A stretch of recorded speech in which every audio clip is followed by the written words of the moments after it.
성경 속 여인들의 신앙과 삶, 믿음의 여인들, 리브가 두 번째 시간입니다.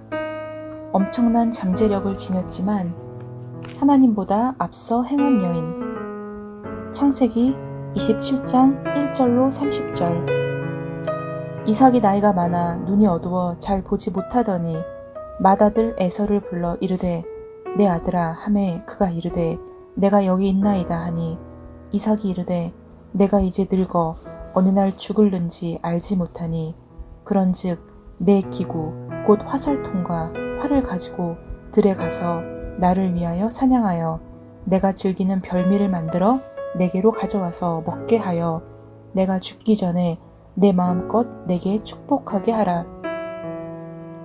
이삭이 그의 아들 에서에게 말할 때에 리브가가 들었더니 에서가 사냥하여 오려고 들로 나가매 리브가가 그의 아들 야곱에게 말하여 이르되 내 아버지가 내 형 에서에게 말씀하시는 것을 내가 들으니 이르시기를 나를 위하여 사냥하여 가져다가 별미를 만들어 내가 먹게 하여 죽기 전에 여호와 앞에서 내게 축복하게 하라 하셨으니 그런즉 내 아들아 내 말을 따라 내가 내게 명하는 대로 염소떼에 가서 거기서 좋은 염소 새끼 2마리를 내게로 가져오면 내가 그것으로 내 아버지를 위하여 그가 즐기시는 별미를 만들리니 내가 그것을 내 아버지께 가져다 드려서 그가 죽기 전에 내게 축복하기 위하여 잡수시게 하라.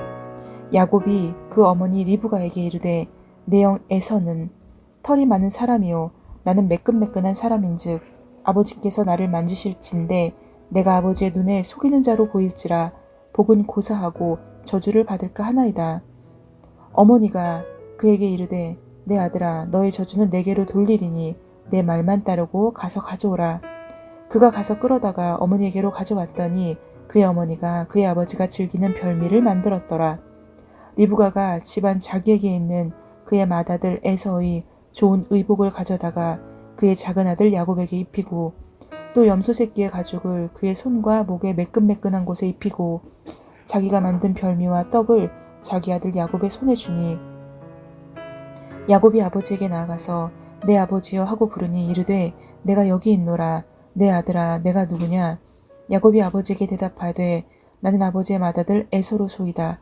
아버지께서 내게 명하신 대로 내가 하였사오니 원하건대 일어나 앉아서 내가 사냥한 고기를 잡수시고 아버지 마음껏 내게 축복하소서. 이삭이 그의 아들에게 이르되 내 아들아 내가 어떻게 이같이 속히 잡았느냐? 그가 이르되 아버지의 하나님 여호와께서 나로 순조롭게 만나게 하셨음이니이다. 이삭이 야곱에게 이르되 내 아들아 가까이 오라. 내가 과연 내 아들 에서인지 아닌지 내가 너를 만져보려 하노라. 야곱이 그 아버지 이삭에게 가까이 가니 이삭이 만지며 이르되 음성은 야곱의 음성이나 손은 에서의 손이로다 하며 그의 손이 형 에서의 손과 같이 털이 있으므로 분별하지 못하고 축복하였더라. 이삭이 이르되 내가 참 내 아들 에서냐? 그가 대답하되 그러하나이다. 이삭이 이르되 내게로 가져오라. 내 아들이 사냥한 고기를 먹고 내 마음껏 내게 축복하리라. 야곱이 그에게로 가져가매 그가 먹고 또 포도주를 가져가매 그가 마시고 그의 아버지 이삭이 그에게 이르되 내 아들아 가까이 와서 내게 입맞추라. 그가 가까이 가서 그에게 입맞추니 아버지가 그의 옷에 향취를 맡고 그에게 축복하여 이르되 내 아들의 향취는 여호와께서 복주신 밭의 향취로다. 하나님은 하늘의 이슬과 땅의 기름짐이며 풍성한 곡식과 포도주를 내게 주시기를 원하노라. 만민이 너를 섬기고 열국이 내게 굴복하리니 내가 형제들의 주가 되고 내 어머니의 아들들이 내게 굴복하며 너를 저주하는 자는 저주를 받고 너를 축복하는 자는 복을 받기를 원하노라. 이삭이 야곱에게 축복하기를 마침에 야곱이 그의 아버지 이삭 앞에서 나가자 곧 그의 형 에서가 사냥하여 돌아온지라. 이어서 41절에서 46절입니다. 그의 아버지가 야곱에게 축복한 그 축복으로 말미암아 에서가 야곱을 미워하며 심중에 이르기를 아버지를 곡할 때가 가까웠은즉 내가 내 아우 야곱을 죽이리라 하였더니 맏아들 에서의 이 말이 리브가에게 들림에 이에 사람을 보내어 작은 아들 야곱을 불러 그에게 이르되 내 형 에서가 너를 죽여 그 한을 풀려 하니 내 아들아 내 말을 따라 일어나 하란으로 가서 내 오라버니 라반에게로 피신하여 내 형의 노가 풀리기까지 몇 날 동안 그와 함께 거주하라. 내 형의 분노가 풀려 내가 자기에게 행한 것을 잊어버리거든 내가 곧 사람을 보내어 너를 거기서 불러오리라. 어찌 하루에 너희들을 이르랴. 리브가가 이삭에게 이르되 내가 햇사람의 딸들로 말미암아 내 삶이 싫어졌거늘 야곱이 만일 이 땅의 딸들 곧 그들과 같은 햇사람의 딸들 중에서 아내를 맞이하면 내 삶이 내게 무슨 재미가 있으리까. 아멘. 리브가는 자기의 맏아들 에서가 이삭의 장막으로 들어가는 것을 보며 생각했다. 두 사람이 무엇에 대해 이야기할까? 호기심에 이끌린 그녀는 수년 전 하나님께서 자기에게 선물로 주셨다고 생각한 사람의 장막을 엿보았다. 생각할 수도 없는 일이었다. 리브가와 이삭의 대화는 단절되어 있었다. 가족의 유대는 깨져버렸고 두 개의 작은 세계로 분리되어 있었다. 하나는 야곱과 그녀였고 다른 하나는 이삭과 에서였다. 마치 자녀들이 그들을 떼어놓는 것 같다. 두 사내 아이는 쌍둥이였지만 밤과 낮처럼 달랐다. 털이 많은 에서는 신체적으로나 내적 성품으로나 거친 사람이었다.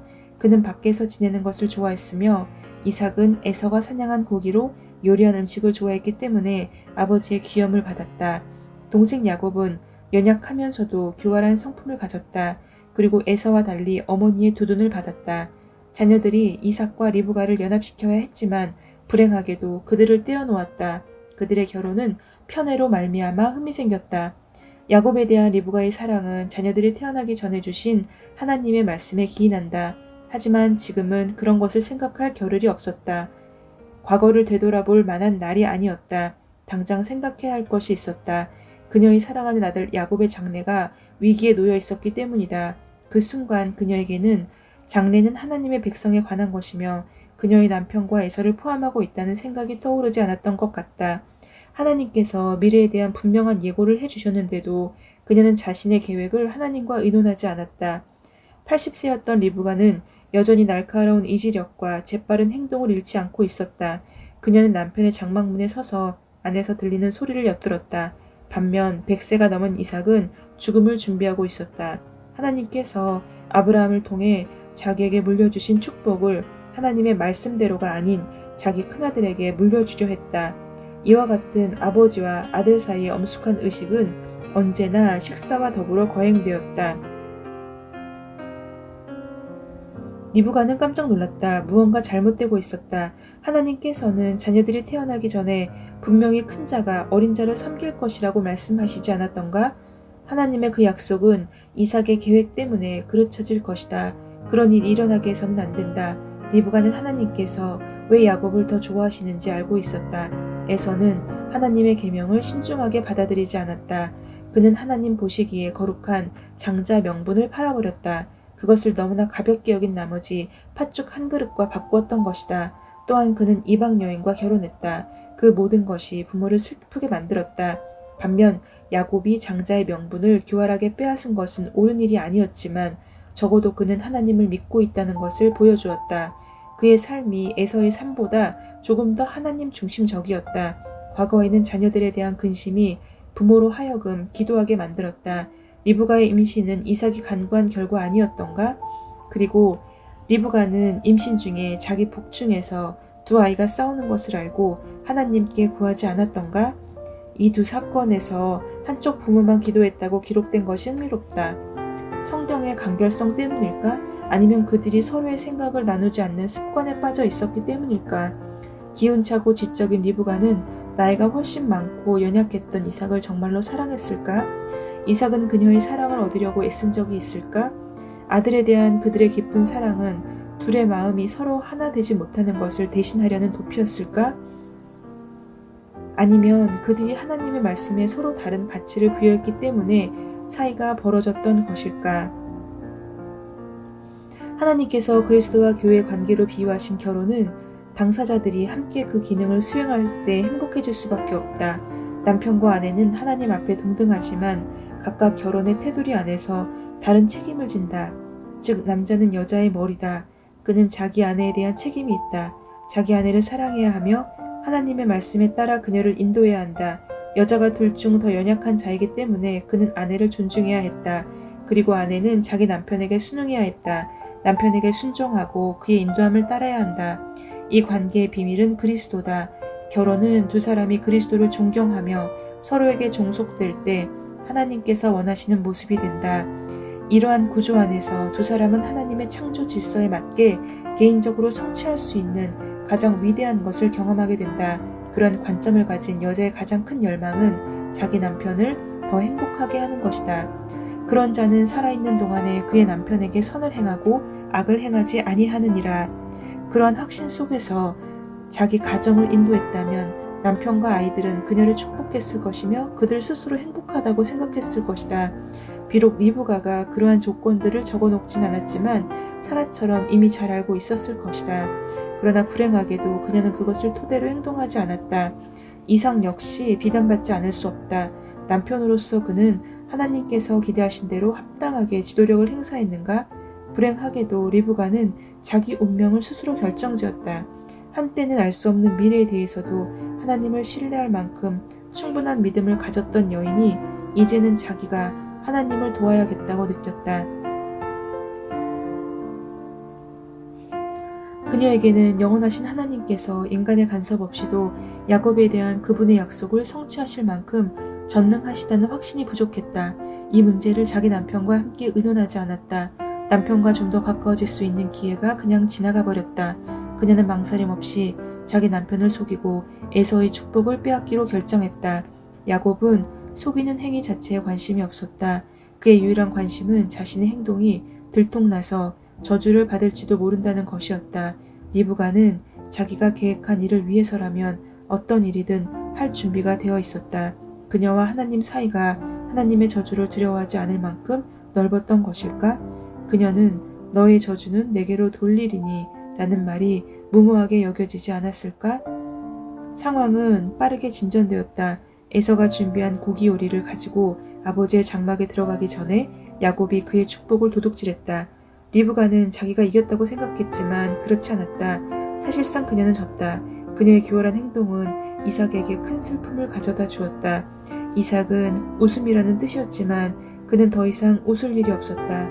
또한 에서가 그동안 자기 어머니를 존경했었더라도 그 순간 이후로는 더 이상 존경하지 않았을 것이다. 리브가는 자기가 편애하는 야곱에게도 해를 끼쳤다. 그는 어머니의 도움으로 아버지에게 거짓말을 했다.